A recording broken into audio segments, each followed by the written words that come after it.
Why can't we get AI to production? Our competitors are already. How do we keep data secure? AWS AI cuts through the noise. With ready-to-use agents and the broadest set of AI tools. Stop overthinking. Start building. AWS AI is how. Bonjour, ici Patrick Pierrat. Ce bulletin audio InfoBref Matin vous est offert par YouSet. Voici l'essentiel des nouvelles en ce mercredi 12 août. Un accord commercial Canada-États-Unis pourrait-il être conclu d'ici quelques jours ? On se souvient que le gouvernement américain avait imposé le mois dernier de nouveaux droits de douane de 50% sur de nombreux produits canadiens. Il est prévu que ces droits de douane entrent en vigueur mercredi prochain.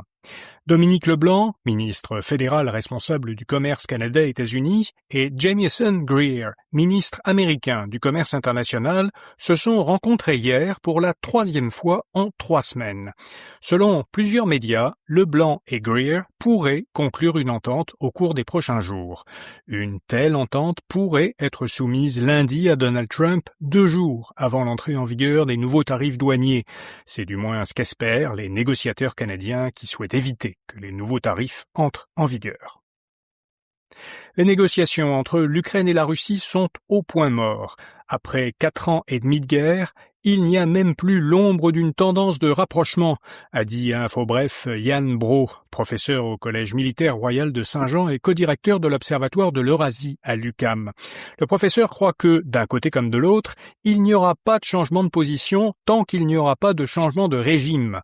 Or, un tel changement de régime ne semble pas se profiler à court terme, parce que en Russie, le parti de Vladimir Poutine n'aura pas de vrais adversaires aux élections qui auront lieu en septembre, et en Ukraine, aucune élection n'est prévue tant qu'une partie du territoire est occupée. Pour en savoir plus sur le sujet et lire l'entrevue avec l'expert, voyez notre article à infobref.com ou en suivant un lien dans la description de cet épisode. Québec solidaire propose de nommer un ministre de la lutte contre l'itinérance. Ruba Gazal, co-porte-parole du parti, a annoncé qu'un futur gouvernement solidaire créerait un poste de super-ministre de la lutte à l'itinérance. Le nouveau ministère disposerait de pouvoirs réglementaires, il aurait pour mandat de coordonner les mesures anti-itinérance avec les autres ministères, de gérer un guichet d'accès unique qui centraliserait les demandes d'aide et de programmes destinés aux groupes impliqués et de conseiller la personne qui occupera le poste de Premier ministre. Un mot maintenant de notre commanditaire. Vos assurances auto et habitation vous coûtent trop cher ? YouSet est la plateforme pour rapidement trouver la meilleure offre sur le marché. YouSet vous permet de comparer et d'acheter des polices d'assureurs québécois réputés en moins de 4 minutes, le tout 100% en ligne. Visitez youset.ca. youset.ca pour l'essayer dès aujourd'hui. Vous pouvez aussi cliquer sur le lien dans la description de l'épisode. Le prix moyen des voitures aurait diminué depuis 1 an. Selon Auto Hebdo, un site de vente de véhicules, le prix moyen des véhicules annoncés sur son site au Québec avait, au 2e trimestre, diminué sur 1 an de 4,7% pour les voitures neuves. Le prix moyen était d'environ 60 300 $ au 2e trimestre et une baisse de 2,1% pour les voitures usagées.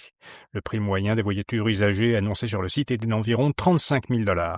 Ces montants ne reflètent pas forcément les prix auxquels les véhicules se sont effectivement vendus. Par ailleurs, les voitures d'occasion qui ont été les plus vendues au Canada au 2e trimestre étaient, par ordre décroissant, la Hyundai Elantra, la Toyota RAV4 et le Honda CR-V. La France interdit les appels de télémarketing non sollicités. Une loi française interdit désormais à la plupart des entreprises et des organisations de contacter les consommateurs sans leur consentement préalable. Le gouvernement français estime qu'environ 3 Français sur 4 recevaient jusqu'à maintenant au moins un appel non sollicité par semaine sur leur téléphone cellulaire. Au Canada, le Conseil de la radiodiffusion et des télécommunications canadiennes autorise les télévendeurs à contacter les consommateurs tant qu'ils n'ont pas inscrit leur numéro sur une liste d'exclusion. Spotify va identifier les artistes qui sont générés par l'intelligence artificielle, artistes entre guillemets, parce que le service de diffusion suédois va afficher, à compter du mois prochain, un badge AI Persona sur les profils des artistes virtuels dont l'identité a été générée par une IA et qui ne sont donc pas une personne réelle.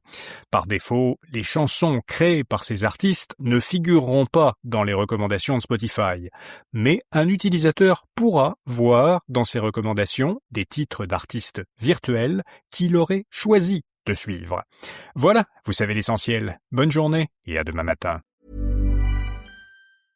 Why can't we get AI to production? Our competitors are all ready. How do we keep data secure? When do we actually see ROI?